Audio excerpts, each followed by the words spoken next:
It is June in the garden, and while so many things are looking beautiful and the garden is full and packed with life and color, there are a few standout plants that I wanted to share with you. These are the things that, like, you're taking a little garden stroll and you're checking on things and the color just pops right out from everything else. These standout plants I want to share because you may be interested in planting them in your garden as well. Hi you guys, this is Nicole from My Carolina Garden. My garden is located in growing zone 8B and we are in southeastern North Carolina. It will certainly not be any surprise to you if you follow my channel to know that the first plant on my standout list is the mandevilla. Now this mandevilla is the Bluephoria, so this is a brand new purple tinted mandevilla flower that is like, this is the first time I've ever seen it, so it's new for this year. This plant itself, the Bluephoria, is actually a cross hybrid between the mandevilla and the Dipladenia. So its growth habit is about 12 to 18 inches high. So that's essentially what we have in this pot here right now. But this is not the only mandevilla that I have. I have mandevilla / Dipladenia in a bunch of other pots as well. So here are some of the goodies that you should know about the mandevilla. First of all, it is hardy in zones 9 to 11. So I myself do not have this plant as a perennial, but I choose to overwinter. You can overwinter inside your house if you don't have a greenhouse, or of course, yes, in a greenhouse. Either way, it will work out beautifully. Inside my greenhouse, this plant bloomed all winter long. Inside my actual house, we didn't have any blooms, and we're a little bit later in the season to get blooms on those plants, but now everything is all budded up already.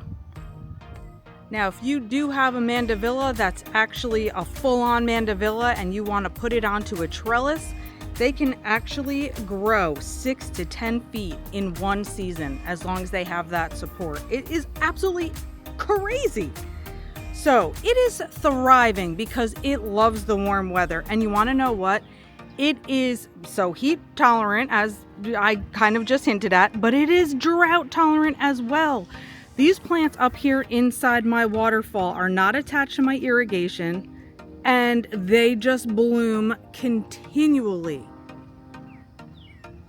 So if you're looking for stunning color, maybe a tropical vibe, even if it's only going to be annual for you, the mandevilla could definitely be a plant for you.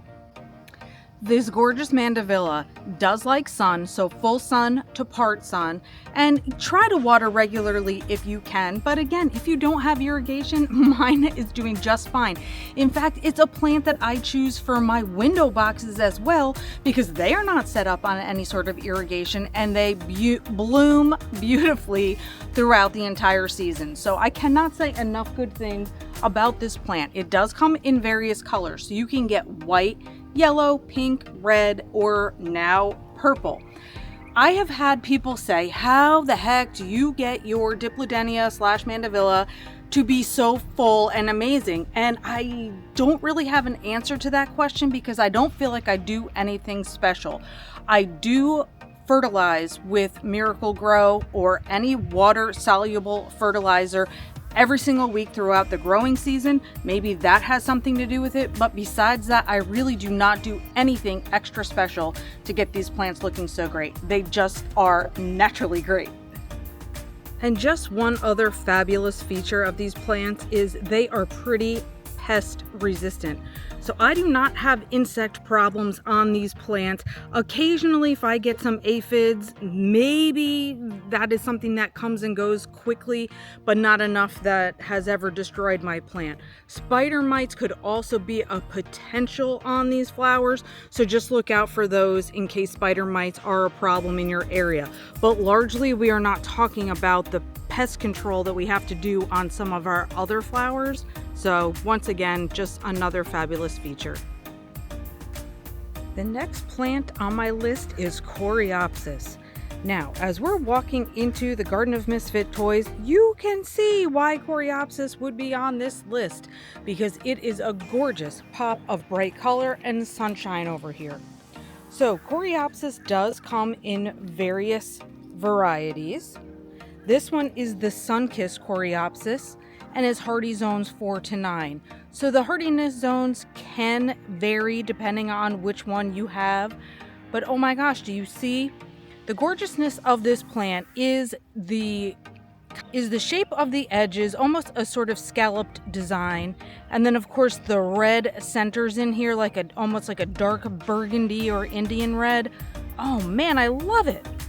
Most types of coreopsis grow about 12 to 24 inches tall, and they have a mounding habit. So you can see how these right here, which I only planted in the early spring this year, have grown and mounded beautifully.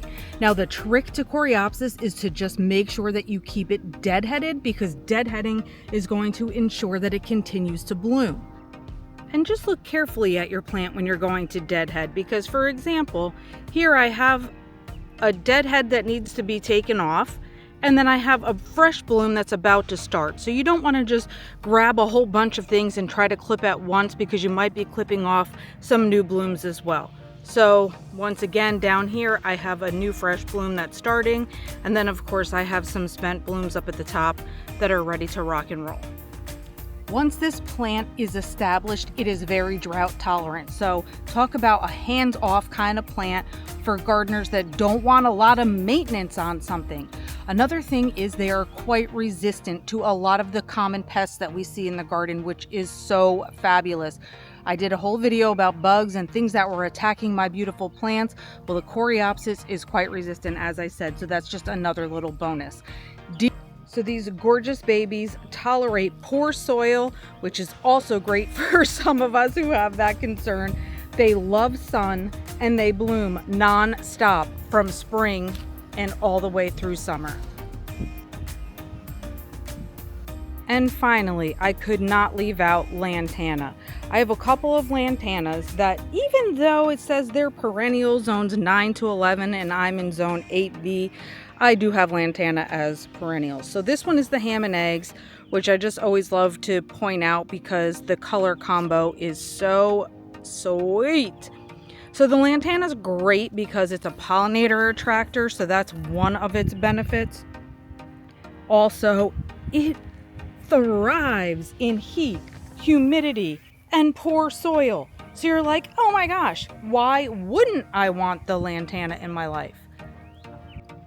Well, some of the reasons why you maybe don't want lantana in your life is in some areas it is actually considered invasive, although not here in North Carolina.